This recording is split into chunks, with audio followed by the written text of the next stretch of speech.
एक समय की बात है। पहाड़ों के बीच एक बड़ा सा राज्य था। इस राज्य पर एक बहुत ही जालिम बादशाह, जिसका नाम बहराम था, राज करता था। उसका महल सोने का बना हुआ था, लेकिन उसका दिल एकदम पत्थर जैसा था। लोग उसका नाम सुनकर डर जाते थे। गरीब लोगों की तकलीफ उसे कभी महसूस नहीं होती थी। उसी राज्य के किनारे पर एक गरीब मजदूर रशीद अपने परिवार के साथ रहता था। वह रोज सुबह जल्दी उठकर मेहनत करता, तब जाकर थोड़े पैसे कमाता था। लेकिन फिर भी वह हमेशा अपने बच्चों से मुस्कुराकर कहता, मेहनत करने वाला कभी हारता नहीं है। एक दिन बादशाह ने आदेश दिया कि एक नई शानदार इमारत बनाई जाएगी और मजदूरों की तुरंत जरूरत है। रशीद भी काम पाने के लिए वहां पहुंच गया। उसे उम्मीद थी कि शायद इस बार मजदूरी थोड़ी ज्यादा मिलेगी। इमारत का काम बहुत मुश्किल था। बड़े बड़े पत्थर पहाड़ों से उठाकर नीचे लाने थे।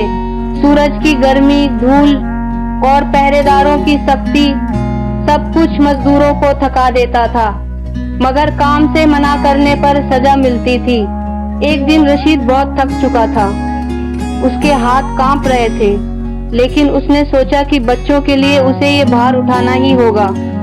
वह एक बड़ा पत्थर उठाकर ऊपर चढ़ रहा था कि उसका पैर फिसल गया और वह जोर से नीचे गिर गया। मजदूर उसकी मदद करने भागे, लेकिन पहरेदारों ने किसी को पास नहीं आने दिया। जब खबर बादशाह तक पहुंची, तो उसने कठोर आवाज में कहा, जो काम नहीं कर सकता वो मेरे राज्य के लायक नहीं।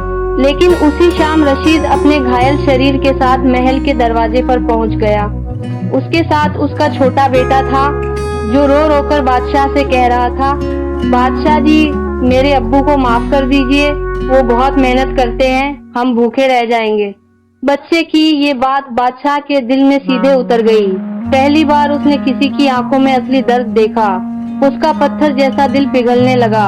बादशाह अपने सिंहासन से नीचे उतरा, रशीद के पास गया और उसे सहारा दिया। फिर सबके सामने बोला, आज इस बच्चे ने मुझे इंसान होने का मतलब समझाया है। उसने रशीद का इलाज करवाया, उसके घर का खर्च उठाया और सभी मजदूरों की मजदूरी दोगुनी करने का आदेश दिया। उसने तय किया कि अब वह एक दयालु और न्यायप्रिय बादशाह बनकर राज करेगा। कुछ दिनों बाद रशीद ठीक हो गया। राज्य में अब शांति और खुशी का माहौल था। लोग बादशाह की नई दया और इंसानियत की तारीफ करते थे। रशीद अपने बेटे से अक्सर कहता था, बेटा, असली ताकत पैसे में नहीं होती, दिल बदलने की हिम्मत में होती है। और सचमुच एक गरीब मजदूर की सच्चाई ने पूरे राज्य को बदल दिया।